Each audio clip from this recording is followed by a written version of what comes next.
Shalom saudaraku, kiranya Tuhan Yesus Kristus memberkati kita semua. Dan biarlah firman ini juga menjadi berkat, menjadi terang, menjadi kekuatan dalam kehidupan kita. Saya akan mengambil firman Tuhan di dalam Yakobus 3 ayat 5-6 tentang lidah. Firman-Nya berkata, demikian juga lidah, walaupun suatu anggota kecil dari tubuh, namun dapat memegahkan perkara-perkara yang besar. Lihatlah, betapapun kecilnya api, ia dapat membakar hutan yang besar. Lidah pun adalah api, ia merupakan suatu dunia kejahatan dan mengambil tempat di antara anggota-anggota tubuh kita sebagai sesuatu yang dapat menodai seluruh tubuh dan menyalakan roda kehidupan kita, sedang ia sendiri dinyalakan oleh api neraka. Bahkan di ayatnya yang ke-8 berkata, tetapi tidak seorang pun yang berkuasa menjinakkan lidah. Ia adalah sesuatu yang buas, yang tak terkuasai dan penuh racun yang mematikan. Saya hanya membawakan firman ini dengan secara singkat untuk mengingatkan kita tentang lidah. Bahwa lidah ini adalah yang sangat buas. Dikatakan tadi di sini, demikian juga lidah, suatu anggota tubuh yang kecil. Lidah adalah anggota tubuh yang kecil. Tetapi kalau lidah ini tidak dikuasai oleh firman Tuhan, karena tidak ada satupun yang dapat, dikatakan di ayat 8 tadi, yang berkuasa menjinakkan lidah. Tidak ada seorang pun yang dapat menjinakkan lidah daripada manusia. Manusia bisa menjinakkan binatang-binatang yang buas, baik itu harimau, singa, apapun binatang yang buas yang kita lihat dapat dijinakkan oleh manusia. Tetapi lidah kita ini tidak dapat dijinakkan oleh siapapun. Jadi hanya apa dapat dijinakkan lidah manusia? Hanya oleh karena firman Tuhan. Hanya firman Tuhan saja yang dapat menjinakkan lidah manusia. Kalau lidah kita tidak dapat dikuasai oleh firman Tuhan, maka lidah adalah dinyalakan oleh api neraka. Lidah menjadi api yang dapat membakar. Lidah dapat menodai seluruh tubuh kita.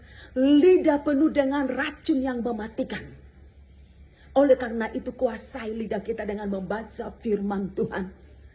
Mari saudaraku, kita belajar tentang firman Tuhan. Setiap hari kita latih lidah kita berkata-kata dengan firman Tuhan. Setiap hari kita latih lidah kita berbicara tentang firman Tuhan. Sehingga lidah ini akan dikuasai oleh firman Tuhan.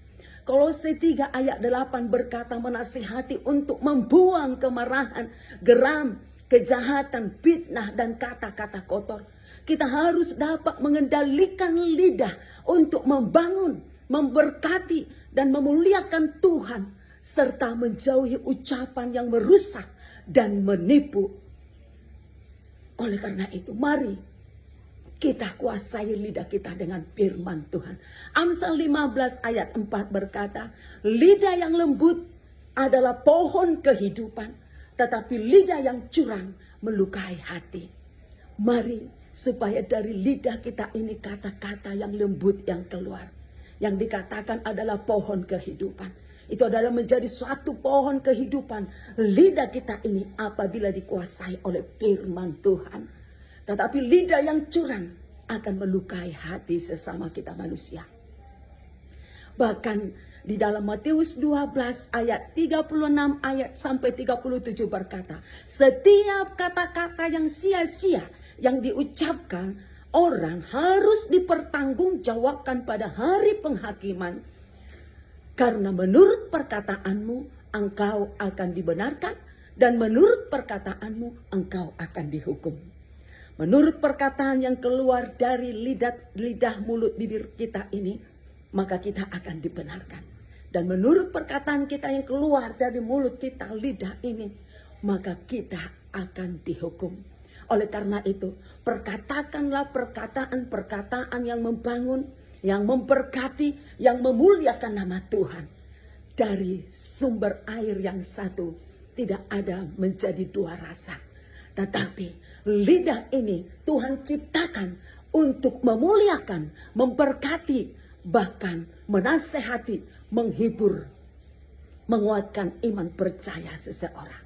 Oleh karena itu, pakailah lidah kita untuk hormat dan kemuliaan nama Tuhan. Karena setiap ucapan yang keluar dari mulut lidah kita ini akan kita pertanggungjawabkan nanti di hadapan Tuhan. Oleh karena itu, saya nasihatkan, kita biasakan lidah kita membaca firman Tuhan.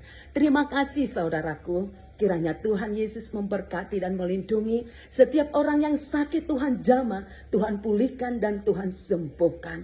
Di dalam nama Tuhan Yesus Kristus. Haleluya. Amin.